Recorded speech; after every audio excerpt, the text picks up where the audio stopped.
Hello सभी दोस्तों को नमस्कार। मैं प्रमोद कुमार आज फिर आप लोगों के साथ जनरल एग्रीकल्चर के बहुत सारे प्रश्न डिस्कस करने जा रहा हूं, जो कि एग्रीकल्चर से संबंधित विभिन्न एग्जामों में पूछे जाने की संभावना बहुत रहती है, चाहे वो यूपीएससी हो या यूपीपीएससी हो या स्टेट के कोई एग्ज़ाम हो या एग्रीकल्चर के एंट्रेंस एग्ज़ाम हो, उनमें पूछे जाने की संभावना बहुत ज़्यादा होती है।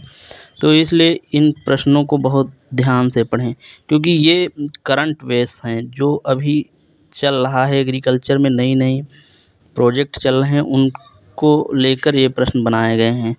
तो ये इस समय जो मतलब नई कोई एग्रीकल्चर में एक्टिविटी होती है तो उसको ध्यान में रख के ये प्रश्न बनाते हैं।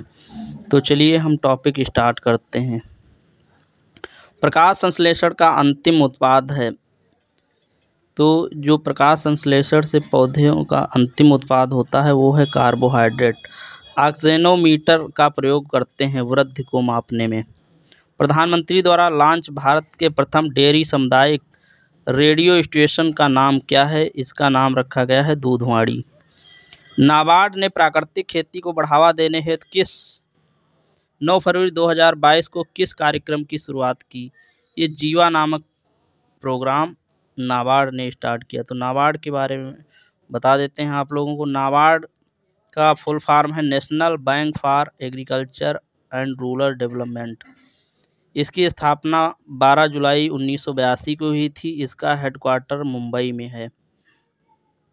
यह जो है ग्रामीण क्षेत्रों में कृषकों को आसानी से ऋण उपलब्ध कराने की दिशा में बैंकों को उनकी मॉनिटरिंग करने और उन्हें फंड देने के लिए ग्रामीण विकास पर मुख्य इसका फोकस रहता है। किसानों के लिए ही मुख्य रूप से ये कार्य करती है। वर्ष 2020-21 के आंकड़ों के अनुसार भारत से बाजरा का शीर्ष आयातक कौन सा देश था? तो ये 21-22 में बाजरे का सबसे ज़्यादा जो आयात किया है वो नेपाल है, अपना पड़ोसी देश। नेपाल की राजधानी काठमांडू है और नेपाल में बिना वीज़ा हम जा सकते हैं। 23 जनवरी 2022 को खीरे और ककड़ी का सबसे बड़ा निर्यातक कौन सा देश बना? ये भारत ही सबसे बड़ा निर्यातक रहा ककड़ी खीरे का 23 जनवरी 2022 को। वर्ष 2021-22 में कृषि एवं संबंधित क्षेत्रों की वृद्धि दर होगी। ये इसकी जो है कृषि क्षेत्र में जो मत्स्य पालन या मुर्गी पालन या एग्रो फॉरेस्ट्री या हॉर्टिकल्चर एग्रीकल्चर से संबंधित जितने भी विषय हैं उनकी जो सबकी वृद्धि दर रहने वाली है वो 3.9%। नीम का तेल कृषि में प्रयोग होता है जैव कीटनाशी के रूप में। जो नीम का तेल होता है वो एग्रीकल्चर में कीटनाशी के रूप में प्रयोग करते हैं, जो कि एक जैविक उत्पाद है। ये हमारे स्वास्थ्य के लिए बहुत ही अच्छा होता है। MON 863 मक्का की परजीवी प्रजाति है जिसका मुख्य लक्षण क्या है? यह मोनसेटो कंपनी द्वारा विकसित की गई थी। ये इसी की वजह से मोनसेटो कंपनी बहुत ज़्यादा चर्चा में आई थी। ये उसकी बहुत सक्सेस वैरायटी रही थी। तो यह कीटनाशी प्रकृति की है। ये जो मक्के की प्रजाति है ये इसमें जो है कीड़े बहुत कम, बिल्कुल ही नहीं लगते थे। कॉफ़ी का प्रवर्धन होता है। जो हम लोग कॉफ़ी पीते हैं उसका जो आगे हमें पौधे या फसल लेनी रहती है उसका जो है बोने के लिए हम बीजों द्वारा इसका प्रवर्धन करते हैं। चाय का जब हम प्रवर्धन करते हैं वो डाली कलम विधि द्वारा।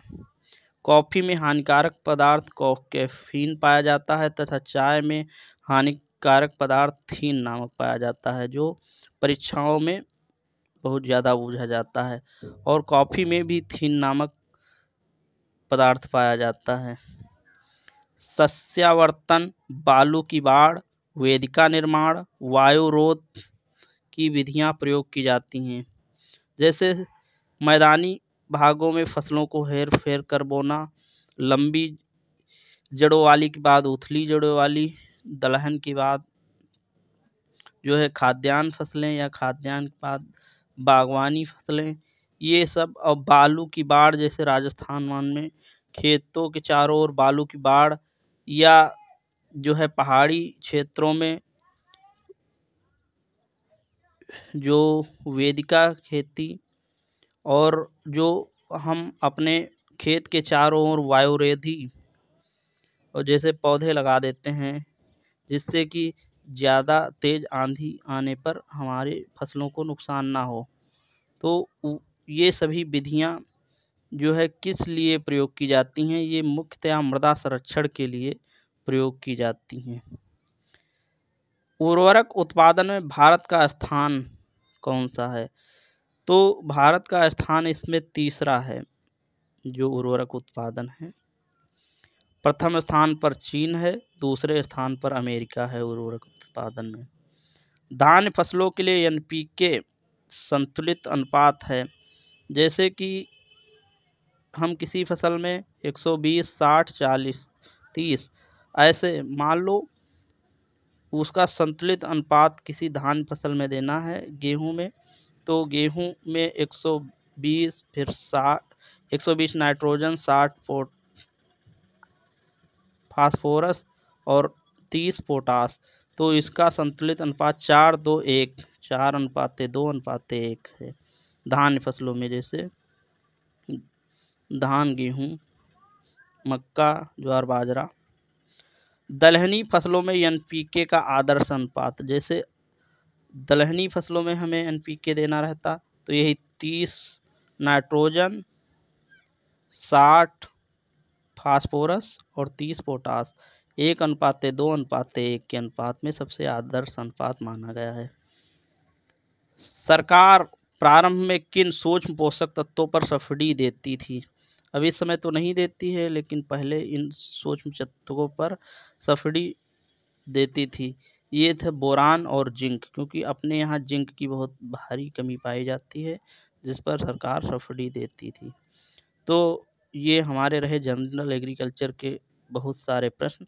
अगर ये पढ़ाई आपको अच्छी लगती है तो हमारे channel Pramod Kumar only for study vision को लाइक, शेयर, सब्सक्राइब करें और इससे अधिक से अधिक लोगों तक पहुंचाएं, जिससे कि आपको फ्री में दूसरे लोगों को भी इसका लाभ उठाने का मौका मिले। और इसमें कमेंट ज़रूर कर दिया करिए कि इसमें क्या गलतियां हुई, किस हिसाब से इसे सुधारा जा सकता है। तो आप लोग हमें कमेंट करके ज़रूर बताएं। जिससे आप कमेंट करते हैं तो हमारा मनोबल बढ़ता है और अच्छे अच्छे वीडियो आपके लिए उपलब्ध करा सकेंगे, और हम आप लोगों के लिए हमेशा मेहनत करते रहेंगे। बहुत बहुत धन्यवाद।